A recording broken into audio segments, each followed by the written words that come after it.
Have you ever found yourself stuck in a low mood or depressed? If so, you're not alone. 1 in 4 to 1 in 5 adults in the world have at least one of these episodes at least once in their life. I just went through one, in fact. So sometimes it's pretty quick. Sometimes it lasts weeks or months or even longer.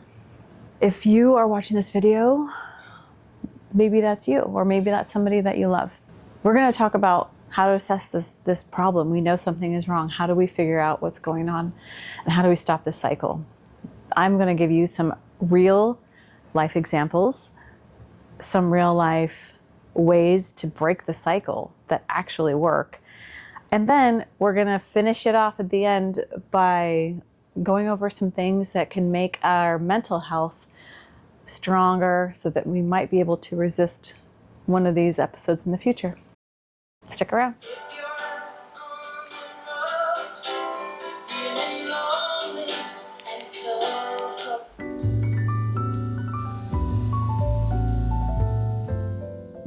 If we notice that we're starting to feel down, it's often helpful to take a step back and try to figure out how we got here. Oftentimes, it's related to an event or a person, the loss of a person or a loss of a relationship or something that's usually beyond your control. I'll give you an example. In my case, the hospital where I work announced that they were closing the trauma program, and I was gonna have to find a new job. A new job, giving up what I thought was a pretty awesome job with really amazing people, a great team all around. I was in mourning. I'm looking at loss of income, all the things. It's really, I was in mourning. Once you identify the event, your thoughts might start to change. Mine did. Before we go any further, you're probably wondering what the heck I'm doing. No, I'm not moving. Although that would be a very logical thing to think after the events that have been going on around me. We're redoing the basement. And so I'd unpacked a ton of my books, and then we decided on what we're going to do. And it turns out I'm going to have to repack everything because, let me show you, I'll turn the camera around. We are going to go full on dark academia. Look at that. That's what I'm doing. I have to clear out all my books again, move them into the side room, which is I use it as an office, paint them all this beautiful, rich, I don't know if you call it a teal or a blue or whatever, but paint all of that and we'll get going on the dark academia. Yeah, once it's done, it's gonna be so cool and I can't wait to show you how it all comes together. Anyway, that's what I'm doing. After the announcement of the closure of the trauma program at work, I went down my usual self-critical dark path, which I'm really good at. So I do it a lot. I know it's bad for me, but sometimes you just can't stop, I thought I had control over it. I was like, it's okay, this happens, blah, blah, blah, but I wasn't really believing it. You know what I mean? When you know that you're thinking bad things, self-critical things that you would never say to anybody that you cared about, but you're saying them to yourself. It was relentless. And so once those thoughts were altered, with enough time, feelings will become altered. It's not surprising. I mean, eventually things are going to get affected. Started to feel really bad and down, and I stopped enjoying the things that I normally enjoy, like reading, like working on my YouTube channel. I felt stressed. I felt hopeless about the future. Just, all those kinds of things. It wasn't a good time. I don't know how you're gonna all fit in here. Nope. Okay, new box. I thought I'd be able to turn the ship around before it got to affecting me emotionally, but I couldn't. It's not a new thing. It's been around in the psychology world for a really long time, actually, probably decades. And it's what therapists use to help people figure stuff out. So yeah, this is the third part of the assessment, altered feelings.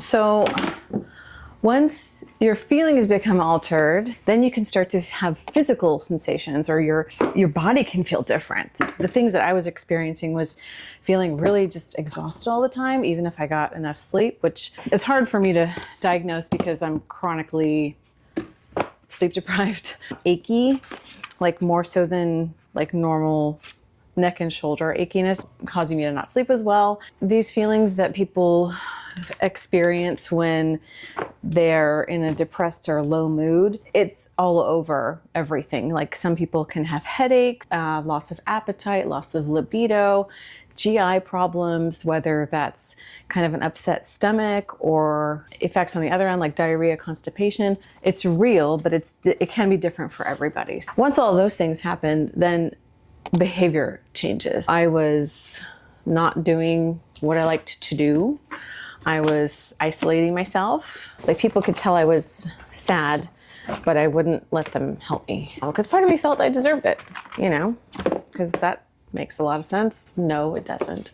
It doesn't make any sense. I was avoiding things, avoiding doing things, not just not doing the things that I liked to do, but actively avoiding things that I should be doing, which is never a good thing. That's the assessment, but that's a vicious cycle. Have low energy, you do less, which makes you feel worse, which makes you do less, it's just a vicious cycle. And I needed to break the cycle. It's possible. You can break the cycle too.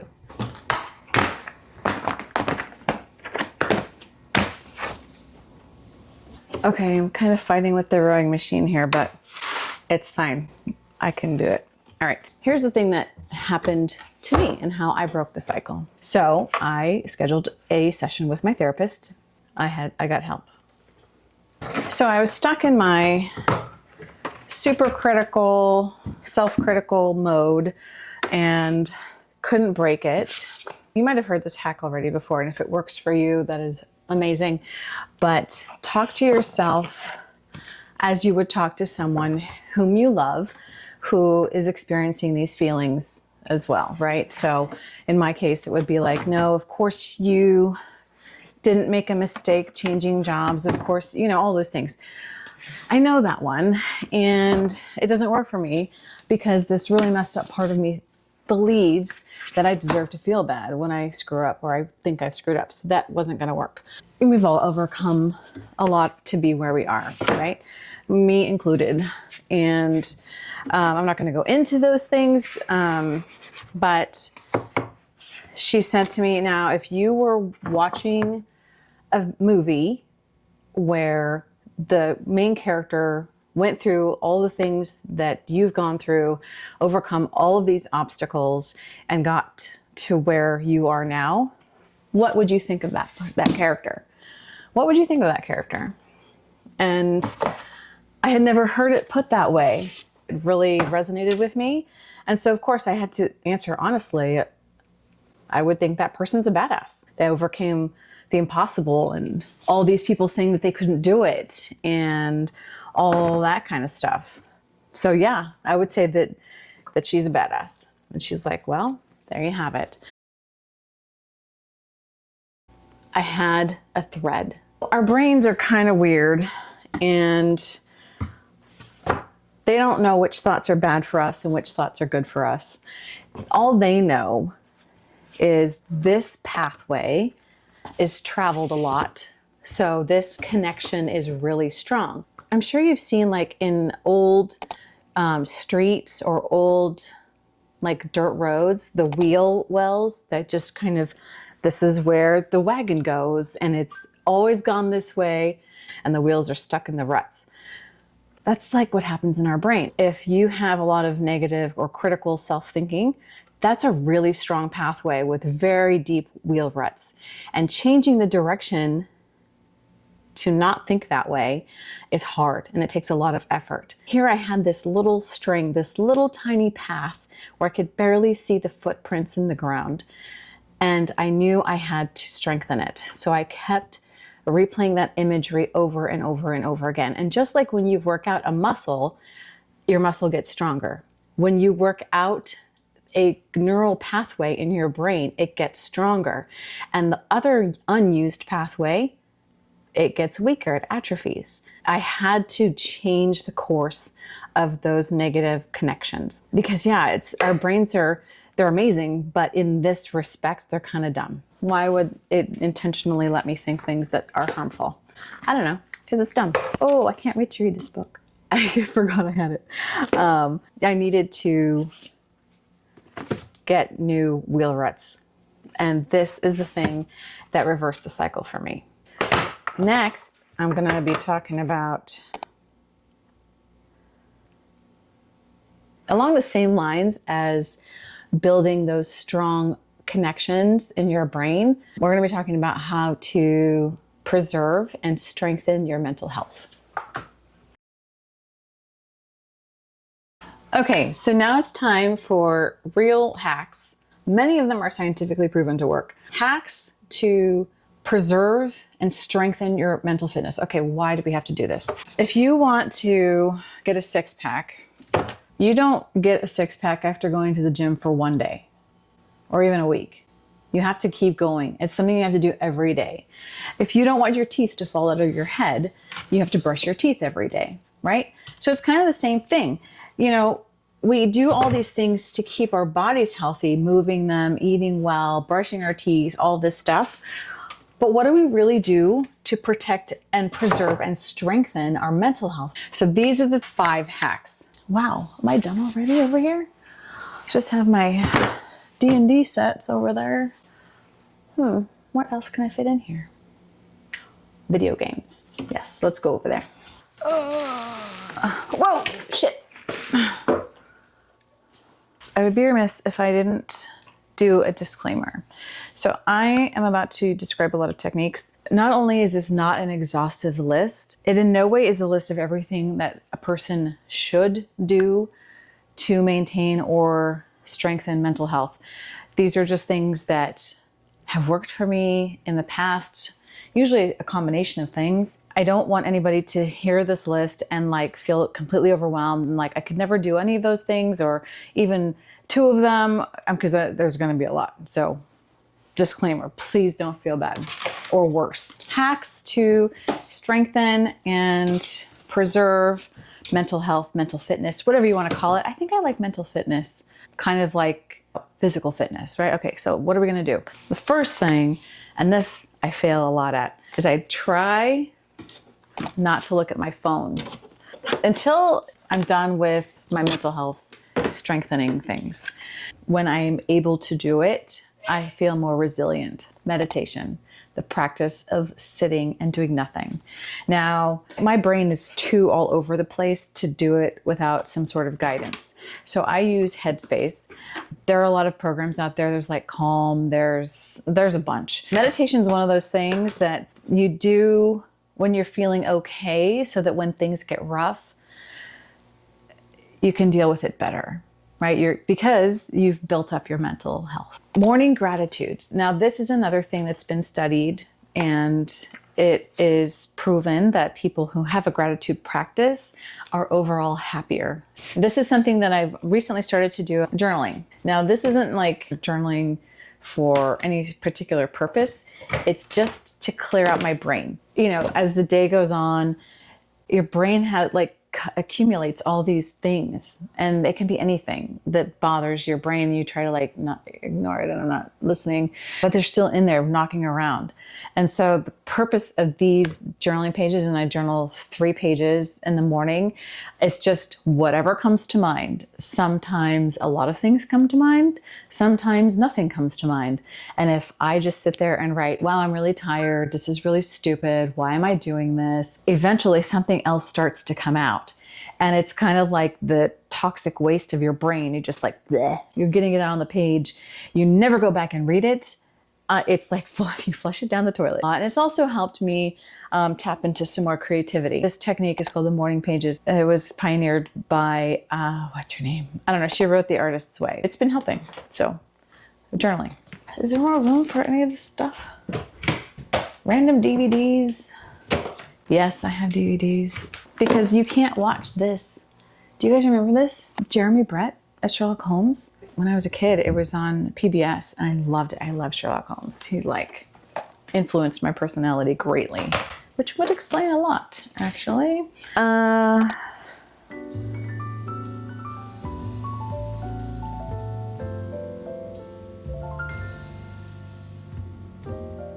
I wanted to show you the journal that I've been using. This is Hero's Journal. They have 3 different kind of themes. They have a traditional theme, kind of like Lord of the Rings, which we all know I'm a fan of by now, a Magic Academy, and then they have like a sci-fi one. We're heroes of our own story. Every hero is on a quest, and this helps us keep focused, which I really need. It's beautifully illustrated. There's unique art on each page. So this is a 90-day journal. So you break down your quest or what you want to accomplish. Every day, write your quest. Write what you're trying to accomplish. A good example would be like, I'm trying to monetize my YouTube channel because I need another source of income.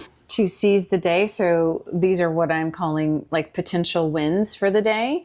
And I'll talk about how I handle that in the evening. Here's your gratitude section. And then at the bottom, you have a section for allies and threats.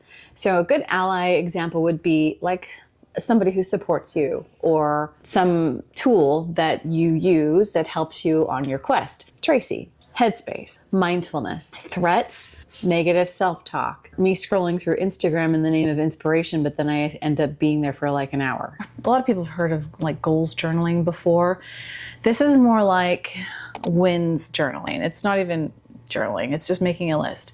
Our brains are basically supercomputers, but they don't work at supercomputer speeds or processing all the time. Tons of that power is used when we're actually asleep and unconscious. If we set up our thinking before we go to bed to kind of prime that supercomputer to work on the problems that we're going to face the next day, then it will work all night when we're sleeping and we'll feel like we can tackle the day. After I make my list of things to do, I look ahead and I think to myself like, okay, what are potential wins for my day tomorrow? Now, obviously nobody can predict the future, and your wins or your predicted wins may be totally different than what actually happened. You have an idea of what your day is going to look like and what are going to be the biggest obstacles, and other unexpected things might come up. At least while you're sleeping, your brain can be working on those big events or those big things that you need to tackle the next day. I write down my 3 top possible wins for the next day and I go to bed. And the next morning, I rewrite my goals for the day are. And then at the end of the day, I sit and I reflect on the day. Were those the wins that I accomplished, or did something else happen that was harder that makes me even prouder? I did that. Set your brain up to do supercomputing powers while you're sleeping, and then reflect on your day. And because let's face it, life is not easy, no matter what form it's in.